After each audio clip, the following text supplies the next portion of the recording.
अस्सलाम वालेकुम students.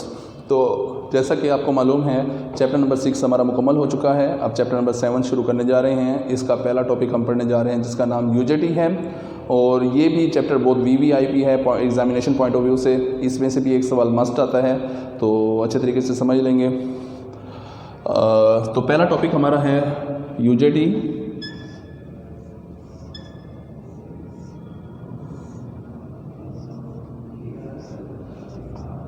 Uni junction transistor का एब्रीविएशन है।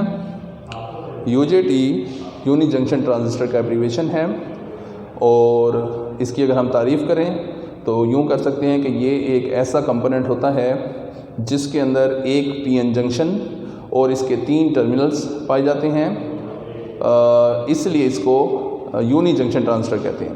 यूनी जंक्शन मतलब एक जंक्शन वाला, ट्रांजिस्टर मतलब 3 टर्मिनल्स वाला। हर वो कंपोनेंट जिसके 3 टर्मिनल्स होते हैं वो ट्रांजिस्टर के ज़ुमरे में आता है, तो इसीलिए इसे ट्रांजिस्टर का नाम दिया गया है। चूँकि इसमें जंक्शन सिर्फ एक पाया जाता है पीएन जंक्शन, तो इसलिए इसे यूनी जंक्शन का नाम दिया गया है। तो ओवरऑल मिलाकर इसका नाम है यूनी जंक्शन ट्रांजिस्टर, और वो इसीलिए है क्योंकि ये एक ऐसा कंपोनेंट होता है जिसके अंदर एक पीएन जंक्शन पाया जाता है और इसके 3 टर्मिनल्स होते हैं, बेस 1, बेस 2 और अमीटर। ये इसके 3 टर्मिनल्स के नाम हैं, बेस 1, बेस 2 और अमीटर, और ये बतौर स्विच काम करता है। ठीक है, इलेक्ट्रॉनिक्स के सारे कंपोनेंट्स स्विच होते हैं, स्विच के सिवा कुछ नहीं होते, तो इस लिहाज ये भी एक स्विच के तौर पर ही काम करता है। चूँकि थोड़े से दरमियान में बीच में मिसिंग हो गई, तो मैं दोबारा रिपीट कर देता हूँ एक दफ़ा इसकी डेफिनेशन कि ये एक ऐसा कंपोनेंट होता है जिसमें एक पीएन जंक्शन पाया जाता है और इसके 3 टर्मिनल्स बेस 1, बेस 2 और अमीटर होते हैं, और ये बतौर स्विच काम करता है। ठीक हो गया। अब चलते हैं इसकी बनावट की तरफ कि ये बना हुआ कैसे होता है, और फिर आगे वर्किंग सीखेंगे कि कैसे काम करता है। इसे बनाने के लिए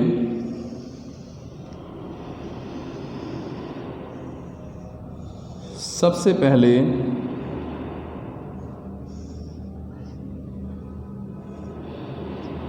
हमारे पास एक एन टाइप मटेरियल होता है। ठीक हो गया। ये एन टाइप मटेरियल बहुत ही ज़्यादा लाइटली डोप्ड होता है, मतलब इसके अंदर डोपिंग की मिकदार बहुत कम होती है, जिसकी वजह से इसके अंदर मेजॉरिटी कैरियर्स बहुत कम होते हैं, और इस लिहाज से इसकी रेजिस्टेंस बहुत ज़्यादा हाई होती है। और दूसरे नंबर पे यूँ लिख सकते हैं कि ये हाई रेजिस्टिव होता है, चूँकि इसके अंदर मेजॉरिटी कैरियर्स कम होते हैं। इसका एक टर्मिनल यहाँ से निकाला, इसे B1 का, बेस 1 का नाम देते हैं। एक टर्मिनल यहाँ से निकाला, इसे B2 का नाम देते हैं, बेस 2 का नाम देते हैं। और इसके बाहर एक छोटा सा पी टाइप मटेरियल रखते हैं।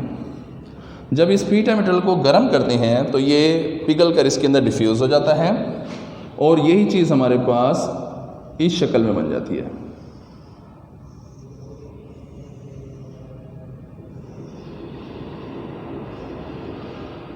B2, B1 और ये पी टाइप। यहाँ से हमने एक टर्मिनल निकाल लिया, इसे एमीटर का नाम देते हैं। ठीक हो गया। तो ये हमारा बन गया यूजेटी, जिसमें पी टाइप और ये बाहर इसका सारा एन टाइप है। जहाँ पर ये मिलते हैं ये एक जंक्शन बन गया, तो एक पीएन जंक्शन है और 3 टर्मिनल्स हैं, इसलिए इसे यूनी जंक्शन ट्रांजिस्टर कहते हैं।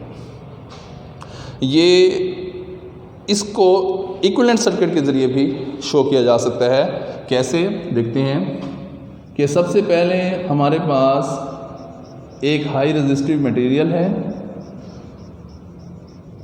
इसको हम एक रेजिस्टेंस के ज़रिए शो कर देते हैं B1, B2, और जहाँ पर हमने पी टाइप मटेरियल डिफ्यूज़ किया था और उसके साथ एन है, तो ये दोनों को मिलाकर एक पीएन जंक्शन डायोड बन गया, तो इस पूरे को एक डायोड के ज़रिए शो कर देते हैं। एक बात आपने नोट की होगी कि मैंने जो पी टाइप मटेरियल यहाँ पर इसके साथ रखा था वो B2 के ज़्यादा करीब है बनिस्बत B1 के। तीनों डायग्राम्स में चला आ रहा है। मैंने डायोड भी B2 के ज़्यादा करीब बनाया बनिस्बत B1 के। ठीक है, उसकी क्या वजह है वो देखते हैं। यहाँ पर बन गया ये हमारा इसका मसावी सर्किट। अब यहाँ देखते हैं ये काम कैसे करता है। हमें मालूम है ये एन टाइप मेटेरियल है, एन टाइप मेटेरियल में इलेक्ट्रॉन्स होंगे। इनको दफ़ा करने के लिए हमें यहाँ पर बैटरी का नेगेटिव टर्मिनल चाहिए, क्योंकि एक जैसे चार्ज एक दूसरे को दफ़ा करते हैं, तो ये बैटरी का negative terminal n type electrons को ऊपर की तरफ दफ़ा करेगा। B2 को हम पॉजिटिव सप्लाई के साथ जोड़ेंगे, क्योंकि इसने इन इलेक्ट्रॉनों को खींचना है। तो इस साइड पर भी जब मैं इसके साथ एक बैटरी को जोड़ता हूँ तो मैं B2 के साथ बैटरी का पॉजिटिव टर्मिनल जोड़ता हूँ और B1 के साथ बैटरी का नेगेटिव टर्मिनल जोड़ता हूँ। ओके हो गया। अब हम देखते हैं कि ये इसका मिड पॉइंट है, यहाँ से लेकर यहाँ तक जो मज़ामत है इसे हम कहते हैं RB1 बेस 1 की रेजिस्टेंस। यहाँ से लेकर यहाँ तक जो मज़ामत है इसे कहते हैं RB2 बेस 2 की रेजिस्टेंस। और लॉज ऑफ रेजिस्टेंस में हमने पढ़ा था कि L is directly proportional to R के, जिसकी लंबाई ज़्यादा होगी उसकी मज़ामत ज़्यादा होगी। तो हम देखते हैं कि RB2 की मज़ामत ज़्यादा होगी क्योंकि इसकी लंबाई ज़्यादा है, और RB1 की मज़ामत कम होगी क्योंकि इसकी लंबाई कम है। तो मैं लिख सकता हूँ कि मैंने ये गलत लिख दिया है, यहाँ B1 है तो ये B1 आएगा और ये B2 आएगा। तो RB1 is greater than RB2 से। ठीक हो गया कि हमारी RB1 जो है वो ज़्यादा है बनिस्बत RB2 के। इनके दरमियान जो रेशो होती है उसे कहते हैं इंट्रिंसिक स्टैंड ऑफ रेशो। ठीक है, ये शॉर्ट क्वेश्चन में सवाल आ जाता है, इंट्रिंसिक स्टैंड ऑफ रेशो बता पाएँ। तो RB1 और RB2 के दरमियान जो रेशो होती है उसे इंट्रिंसिक स्टैंड ऑफ रेशो कहते हैं।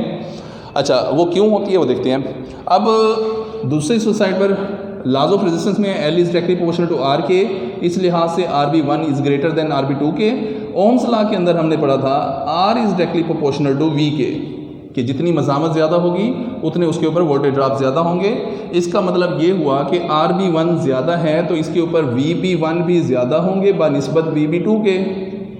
इसका मतलब है जो RB1 है उसके ऊपर वोल्टेज ड्रॉप RB2 की निस्बत ज़्यादा ड्रॉप होंगे। अगर मैं फ़र्ज़ करता हूँ कि ये बैटरी 30 वोल्ट की है तो वो 30 वोल्ट सीरीज़ में डिवाइड हो जाएंगे दो हिस्सों में। अब यहाँ पर आधे से ज़्यादा आएंगे, यहाँ पर आधे से कम। 30 का आधा होता है 15, तो मैं फ़र्ज़ कर लेता हूँ यहाँ पर 18 वोल्ट ड्रॉप होते हैं और यहाँ पर 12 वोल्ट ड्रॉप होंगे, टोटल मिलाकर 30 वोल्ट हो गए।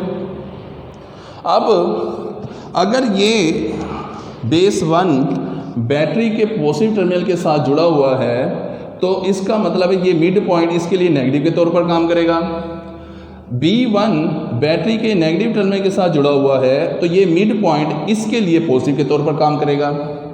इस लिहाज से इस मिड पॉइंट पर पॉजिटिव के 12 वोल्ट आ रहे हैं जबकि नेगेटिव के 18 वोल्ट आ रहे हैं। नेगेटिव के 12 वोल्ट ने पॉजिटिव के 12 वोल्ट को तो कैंसिल कर दिया, बाकी पॉजिटिव के 6 वोल्ट बचे। अब इसका मतलब है हमारे इस डायोड के कैथोड को पॉजिटिव के 6 वोल्ट मिल रहे हैं, जिसकी वजह से ये डायोड रिवर्स बायस हुआ पड़ा है और बतौर ओपन स्विच काम करेगा। अगर मैं इसे क्लोज स्विच कराना चाहता हूँ तो मुझे इसके एमीटर पर इससे ज़्यादा वोल्टेज देने पड़ेंगे, जिसकी वजह से ये ऑन होगा। अगर मैं यहाँ पर बैटरी पर 1 वोल्ट यूज़ करता हूँ तो 1 वोल्ट पॉजिटिव का आ रहा है, जबकि इसके कैथोड पर 6 वोल्ट पॉजिटिव के खड़े हैं। एक जैसे चार्ज एक दूसरे दफ़ा करते हैं तो वो 6 पहलवान एक पहलवान को वापस पीछे धकेल देंगे तो आगे कोई नहीं चलेगा। इस सूरत में मेरा UJT बतौर ओपन स्विच काम कर रहा है क्योंकि इसमें से करंट का बहाव नहीं हो रहा। मैं वोल्टेज बढ़ा देता हूँ, 2 वोल्ट कर देता हूँ, वो 2 पहलवान आगे जाते हैं लेकिन आगे 6 खड़े हैं और वो 2 पहलवान 6 पहलवानों को यकीनन नहीं गिरा सकते, जिसकी वजह से वो 6 पहलवान वापस भेज देंगे 2 पहलवानों को। अभी तक इसमें से कोई करंट का बहाव नहीं हुआ, तो ये बतौर ओपन स्विच काम कर रहा है। जैसे जैसे मैं वोल्टेज बढ़ाता जाऊँगा, 3 वोल्ट किए वो 6 को नहीं गिरा सकते, 4 वोल्ट किए वो उन्हें नहीं गिरा सकते, 5 वोल्ट नहीं गिरा सकते, 6 वोल्ट बैलेंस हो गया, 6 से लड़ रहे हैं, फिर भी अभी आगे कोई नहीं चल रहा। जैसे 7 वोल्ट किए, 7 वोल्ट में से 6 पहलवानों से लड़ रहे हैं, 7वां पहलवान आगे भाग गया और वो अपना सर्किट मुकम्मल करेगा। अब इसमें से करंट का बहाव शुरू हो गया। इस सूरत में हमारा यूजेटी बतौर क्लोज स्विच काम करेगा। तो जैसा कि मैंने पहले कहा, इलेक्ट्रॉनिक्स का कोई भी कंपोनेंट है वो स्विच है, स्विच के सिवा कुछ नहीं है। तो यूजेटी भी एक स्विच के तौर पर काम करता है, जिसको जब तक हम 6 वोल्ट से कम देते हैं ये बतौर ओपन स्विच काम करता है, लेकिन जैसे इसे 6 वोल्ट से ज़्यादा देते हैं ये क्लोज स्विच हो जाता है। और ये वोल्टेज इसकी इंट्रिंसिक स्टैंड ऑफ रेशो की बेस पर होते हैं, यानी आप बाज़ार से कोई भी रेशो वाला डायोड ले सकते हैं, आपको जितने वोल्ट चाहिए हों उस हिसाब से सेट कर सकते हैं। ये ज़रूरी नहीं है कि ये 6 वोल्ट ही हों, ठीक हो गया। अच्छा, अब इसकी अगर हम खसूसियाती कर्व बनाएं तो स्पेस है आगे, नज़र आ रही है आगे, ज़रा थोड़ा सा ऐसे मोड़ दो, थोड़ा सा ऐसा, बस ठीक हो गया जी। तो अब हम बनाते हैं इसकी एक्सिस कर्व। इसकी एक्सिस कर्व भी बिल्कुल सेम यूजेटी वाली है।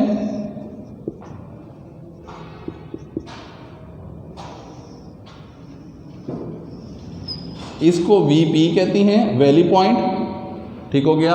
बाकी इसकी सारी वर्किंग वैसे ही चॉकलेट डायोड वाली है, इसकी खसूसियाती कर्व चॉकलेट डायोड वाली है, बिल्कुल सेम वही वाली।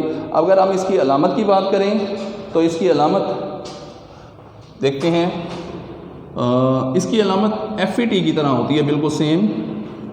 बस ये जो एरो है इसको थोड़ा सा तिरछा कर देते हैं, ये B1 B2 एंड अमीटर, तो ये इसकी अलामत हो गई यूजेटी की।